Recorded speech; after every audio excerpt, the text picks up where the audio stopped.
excès de colère, d'irritation, de fâcherie, de brouille, de mésentente ne doit pas avoir cours chez le vrai chrétien. Et si nous y avons cédé, demandons pardon à Dieu et à la personne contre laquelle nous nous sommes irrités. La réconciliation et la paix que Dieu veut mettre en notre cœur sont à ce prix, comme aussi l'authenticité de notre témoignage chrétien. Après le terrible accident du coureur finlandais Ari Vatanen en 1985, son médecin déclara que ses blessures étaient si graves que n'importe lesquelles auraient pu lui être fatales. Il annonça à Rita, sa femme, que selon toute probabilité, Ari conserverait les facultés d'un enfant de 3 ans jusqu'à la fin de ses jours. « Nous avons tout essayé, dit le docteur.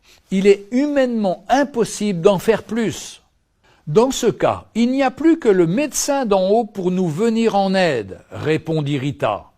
Elle demanda à un pasteur luthérien, ami de la famille, de venir à l'hôpital et tous deux se mirent à prier au chevet du blessé. Ni Rita, ni les médecins ne purent expliquer ce qui se passa ensuite. Soudain, raconte la jeune femme, Ari m'a reconnu et m'a appelé par mon nom. Quelques minutes plus tard, il bavardait en souriant. Plusieurs mois après, Ari confia « C'est agréable de gagner les rallyes, mais ce n'est pas tout. Maintenant, je sais qu'il existe autre chose. Je sais que le coureur a compris la dimension spirituelle de notre vie.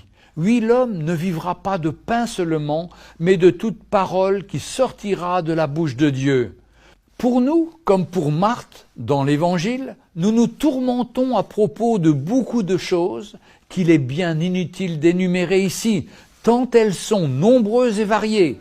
Il n'est besoin que d'une chose, écouter la parole de Dieu, d'abord pour y trouver le salut de notre âme, et ensuite apprendre comment un chrétien doit se conduire sur la terre.